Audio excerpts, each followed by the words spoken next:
Hello students, कैसे हैं आप लोग। हम मल्टी प्रोसेसर को डिस्कस कर रहे थे। हमने देखा था कि मल्टी प्रोसेसर सिस्टम क्या होते हैं, हमने इसकी कैरेक्टरिस्टिक्स पढ़ी थी, एडवांटेजेस एंड डिसएडवांटेजेस भी देख चुके हैं। हमारा आज का टॉपिक है मॉडल्स इन मल्टी प्रोसेसर। ये बहुत ही इम्पोर्टेंट टॉपिक है एग्जाम पॉइंट ऑफ व्यू से। इसके क्वेश्चन कई बार आपको आरजीपीवी एग्जाम्स में देखने को मिलेंगे। तो चलिए स्टार्ट करते हैं models in multi processor system से। जैसा कि हमने देखा था कि मल्टी प्रोसेसर क्या होता है।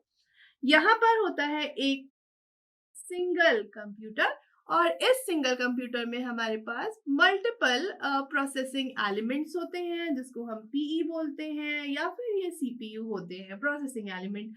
तो मल्टी प्रोसेसर सिस्टम वो सिस्टम होते हैं या वो सिंगल कंप्यूटर होते हैं जिसमें कि हमारे मल्टीपल प्रोसेसर्स होते हैं। ये जो प्रोसेसिंग एलिमेंट्स हैं, ये मस्ट है कि इनका जो कम्युनिकेशन है वो एक दूसरे के साथ हो। ये मस्ट होता है। अब बात आती है कम्युनिकेशन मस्ट है तो कम्युनिकेशन के लिए क्या जरूरत पड़ेगा।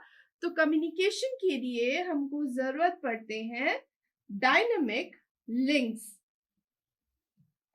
चलिए अब हम बात करते हैं मल्टी प्रोसेसर सिस्टम या कंप्यूटर के मॉडल्स की।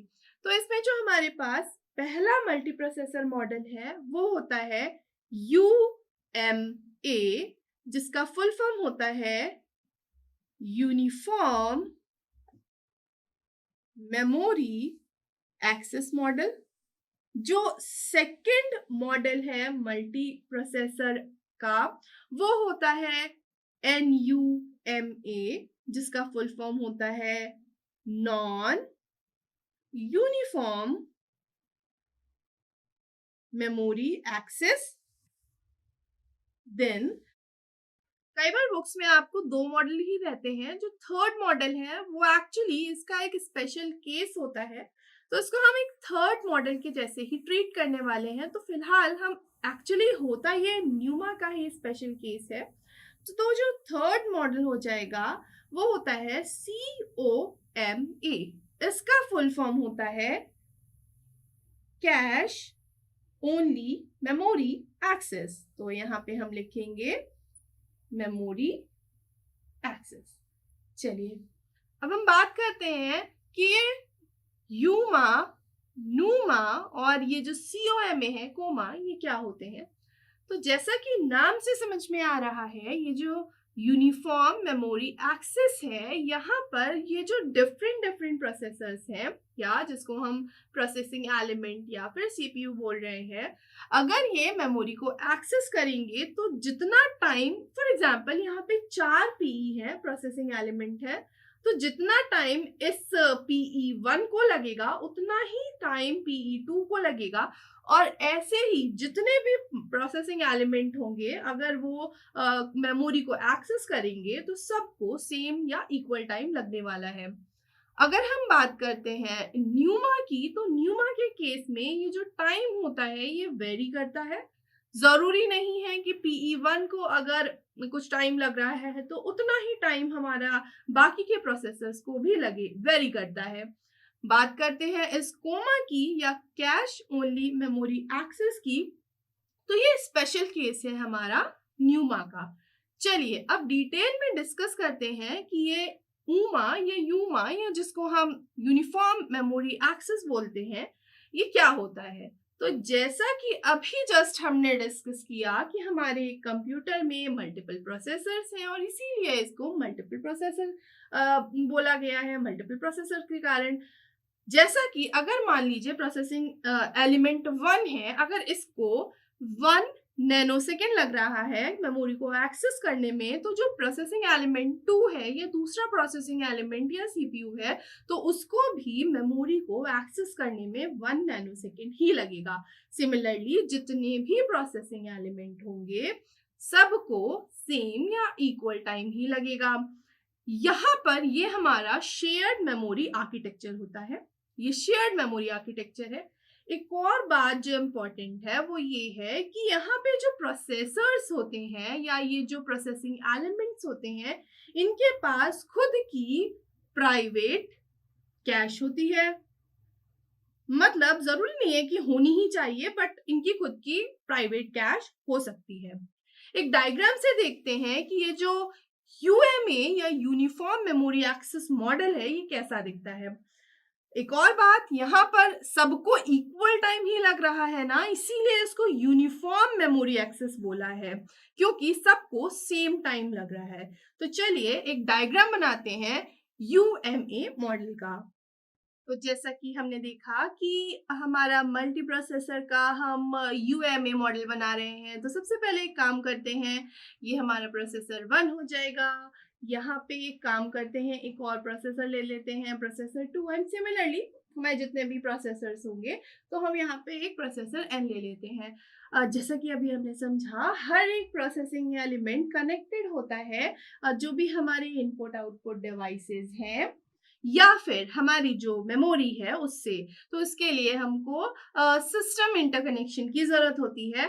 तो यह हमारा होता है सिस्टम इंटरकनेक्ट। अब ये जो सिस्टम इंटरकनेक्शन होता है, यहाँ पर ये डायनेमिक लिंक्स होते हैं, जैसे कि हमारा बस होता है, हमारे क्रॉस बार या मल्टी स्टेज नेटवर्क होते हैं। ये बस, क्रॉस बार, स्विच या फिर ये जो मल्टी स्टेज नेटवर्क क्या है, ये हम इसी यूनिट में आगे आने वाले कुछ लेक्चर्स में डिटेल में डिस्कस करेंगे। अब यहाँ पे और एक क्या होगा, इनपुट आउटपुट मॉड्यूल्स, और हमारा यहाँ आती है शेयर्ड मेमोरी। जैसा कि अभी हमने समझा कि यहाँ पर शेयर्ड मेमोरी आर्किटेक्चर है और इसीलिए यहाँ पे हमारी शेयर्ड मेमोरी होती है जो ये सारे प्रोसेसिंग एलिमेंट शेयर करते हैं। कई बार ऐसा होता है कि शेयर्ड मेमोरी में हमारे मल्टीपल मॉड्यूल्स होते हैं। तो इस तरीके से हमारा ये जो यूएमए मॉडल है इसकी वर्किंग ऐसी होती है। एक और चीज यहाँ पर, जैसा अभी हमने डिस्कस किया, अगर प्रोसेसिंग एलिमेंट 1 को या PE1 को 1 नैनोसेकेंड लग रहा है इस मेमोरी को एक्सेस करने के लिए, तो उतना ही टाइम इस P2 को लगेगा और उतना ही टाइम इस प्रोसेसर एंड या फिर कितने भी प्रोसेसर होंगे सबको लगेगा। तो ये है हमारा UMA मॉडल। इसको यूनिफॉर्म इसीलिए बोला गया है क्योंकि सबको सेम टाइम लग रहा है। चलिए अब थोड़ा डिटेल में डिस्कस करते हैं कि ये NUMA क्या है या non uniform memory access model क्या है। नाम से ही समझ में आ रहा है ये नॉन यूनिफॉर्म मेमोरी एक्सेस है। ये जस्ट ऑपोजिट होगा यूमा के, मतलब यहाँ पर सेम टाइम लग रहा है तो यहाँ पर जो टाइम होगा वो वेरी करेगा। क्वेश्चन अराइज होता है कि जो टाइम वेरी कर रहा है ना, ये किस पर डिपेंड करेगा। तो एक्चुअली होता क्या है, ये जो टाइम का वेरिएशन होता है ये वेरी करता है लोकेशन ऑफ मेमोरी वर्ड पर। जैसी लोकेशन होगी उस हिसाब से उतना टाइम लगेगा। मतलब ऐसा जरूरी नहीं है इस केस में कि अगर प्रोसेसर 1 को 1 नैनोसेकेंड लग रहा है तो न्यूमा में भी प्रोसेसर 2 को 1 नैनोसेकेंड ही लगेगा। ये डिपेंड करेगा किस पे, लोकेशन मेमोरी वर्ड की। जब हम डायग्राम देखेंगे तो मैं आपको इसको डिटेल में बताऊंगी। कुछ और पॉइंट, ये भी शेयर्ड मेमोरी आर्किटेक्चर है, मतलब यहाँ पर भी सेम यूमा की तरह एक मेमोरी को शेयर किया जाता है। सिमिलरली हमारा जैसा यूमा में था कि हमारे जो प्रोसेसर होते हैं दे मे हैव प्राइवेट कैश, तो इस केस में भी यही होगा। जो हमारे प्रोसेसिंग एलिमेंट्स होंगे या जो हमारे सीपीयू होंगे उनके पास खुद की लोकल मेमोरी या जिसको हम कैश बोलते हैं, प्राइवेट कैश, वो हो सकती है। यहाँ पे जो मैं लोकल कैश की बात कर रही हूँ या जो प्राइवेट कैश की बात कर रही हूँ उसको हम बोलते हैं लोकल मेमोरी। और यहाँ पर एक और मेमोरी आती है, वो होती है हमारी रिमोट मेमोरी। अब ये दोनों चीजें क्या होती हैं, तो एक काम करते हैं, एक डायग्राम देखते हैं और उसमें समझते हैं कि इसमें न्यूमा के केस में टाइम डिफरेंट क्यों लग रहा है और यहाँ पे ये लोकल मेमोरी और ये जो रिमोट मेमोरी है इसका क्या मतलब है। तो यहाँ पर हमारे क्या होंगे, ऑब्वियसली हमारे डिफरेंट डिफरेंट प्रोसेसिंग एलिमेंट्स होंगे, क्योंकि मल्टी प्रोसेसर है मतलब मल्टीपल प्रोसेसर होंगे एक सेम कंप्यूटर में। तो मान लीजिए ये मेरा प्रोसेसिंग एलिमेंट या प्रोसेसर या सीपीयू 1 है, सिमिलरली हमारे पास एक और सीपीयू है या प्रोसेसिंग एलिमेंट है या प्रोसेसर है, उसको हम P2 बोल रहे हैं। और इसी तरह हमारे पास हम Pn ले लेते हैं। ये सब हमने क्या बोला कि इनमें जो कम्युनिकेशन है वो मस्ट है। इसका कम्युनिकेशन इससे होना चाहिए, इसका इससे होना चाहिए और कुछ इस तरीके से। तो यहाँ पर सेम हमको क्या लगेगा, इंटरकनेक्ट नेटवर्क लगेगा। तो यहाँ पर भी हमारा इंटरकनेक्ट नेटवर्क हमको लगने वाला है। एक और चीज हमने क्या बोला कि यहाँ पर हमारे जो प्रोसेसर्स होते हैं उनके पास क्या होगी, एक प्राइवेट कैश होगी, तो जिसको हम बोलेंगे ये लोकल मेमोरी। यही चीज मैं आपको बता रही थी, ये लोकल मेमोरी क्या होती है। तो एक चीज तो हमको समझ में आ गई कि ये लोकल मेमोरी क्या है। तो लोकल मेमोरी क्या होती है, मान लीजिए हम P1 की बात कर रहे हैं तो उसकी लोकल मेमोरी उसकी प्राइवेट कैश होती है। तो यहाँ पर ये इसकी लोकल मेमोरी हो गई। ये सब कुछ होता है आपस में कनेक्टेड। तो एक काम करते हैं, इसको सबको कनेक्ट कर देते हैं। चलिए, तो ये सब कनेक्शन हो गया। अब एक चीज और समझ नहीं आ रही है कि ये रिमोट मेमोरी क्या है और ये जो न्यूमा है इसमें जो टाइम है वो वेरी क्यों कर रहा है। तो सबसे पहले समझते हैं ये रिमोट मेमोरी क्या है। मान लीजिए ये प्रोसेसर 1 है, ये कुछ डेटा चाह रहा है स्टोर करना या रीड करना P2 की लोकल मेमोरी से। तो P1 के लिए P2 की लोकल मेमोरी या Pn की या अदर किसी प्रोसेसर की जो लोकल मेमोरी होगी वो इसके लिए होगी रिमोट मेमोरी। अब बात करते हैं टाइम का वेरिएशन। तो ये लोकेशन ऑफ मेमोरी वर्ड पर कैसे डिपेंड करता है इसको समझते हैं। टाइम का वेरिएशन देखते हैं।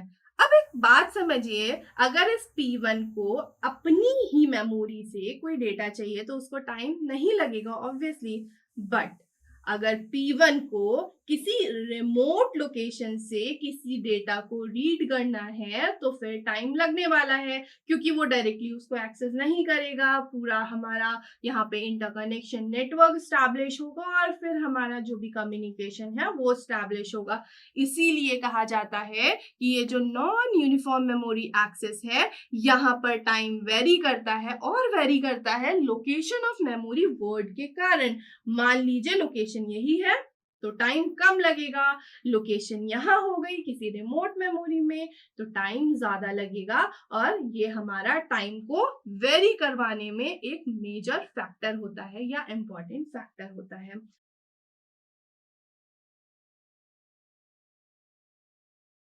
तो ये बात हो गई हमारे पहले मॉडल की, यूएमए की। हमने बात कर ली एनयूएमए की।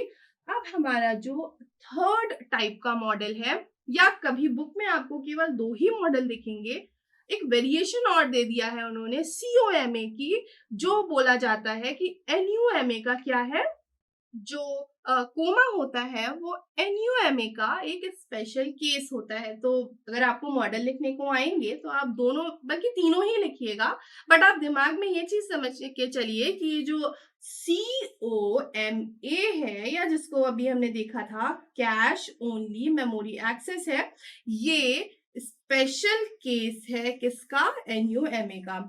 नाम से ही आपको एक चीज समझ में आ रही होगी, कैश ओनली। इसका क्या मतलब है कि यहाँ पर कोई भी शेयर्ड मेमोरी नहीं होती है। यहाँ पर जो शेयर्ड मेमोरी है उन सब को कन्वर्ट कर दिया है कैश ओनली मेमोरी से। मतलब एनयूएमए की जितनी भी शेयर्ड मेमोरी होती हैं उन सब को कैश मेमोरी में कन्वर्ट कर दिया है, और इसीलिए इस मॉडल का नाम पड़ा है कैश ओनली मेमोरी एक्सेस। चलिए अब देखते हैं ये कैश मेमोरी एक्सेस क्या होता है।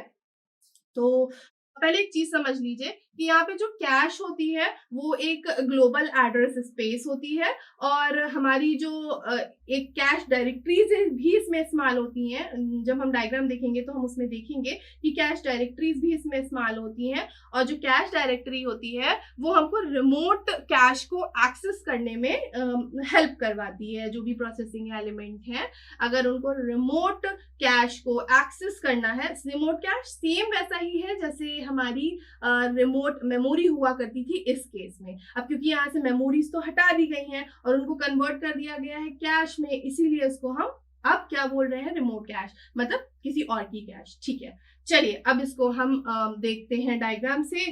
तो सेम एक इंटरकनेक्शन नेटवर्क होगा, कोई भी शेयर्ड मेमोरी नहीं है तो हम कोई भी शेयर्ड मेमोरी नहीं बनाएंगे। यहाँ हमारा क्या होगा, यहाँ हमारा होगा प्रोसेसर 1, एक ले लेते हैं प्रोसेसर 2, बहुत सारे प्रोसेसर हो सकते हैं, मल्टीपल प्रोसेसर्स हैं, तो यहाँ एक काम करते हैं प्रोसेसर एन कुछ ले लेते हैं। और थोड़ा सा डायग्राम गड़बड़ हो गया, ठीक है, लाइंस आप देख लीजिएगा, आप स्केल से ड्रॉ कर सकते हैं। चलिए अब इस जैसे कि हमारा प्रोसेसर्स है उसमें क्या होता है, कैश होती है, तो ये कैश हो गई। अब अगर इस प्रोसेसर को खुद की कैश को रीड करना है या खुद की कैश में कुछ मैनिपुलेशन करना है डेटा का, तो डायरेक्टली हो सकता है।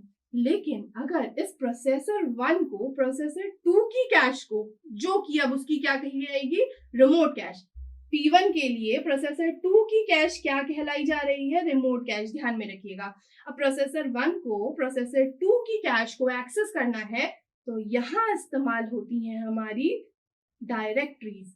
इन डायरेक्टरीज में होती है इंफॉर्मेशन, सारी इंफॉर्मेशन जो किसी प्रोसेसर 1 या किसी भी प्रोसेसर को किसी दूसरे प्रोसेसर से कम्युनिकेट करवाने के लिए हेल्प करवाती है।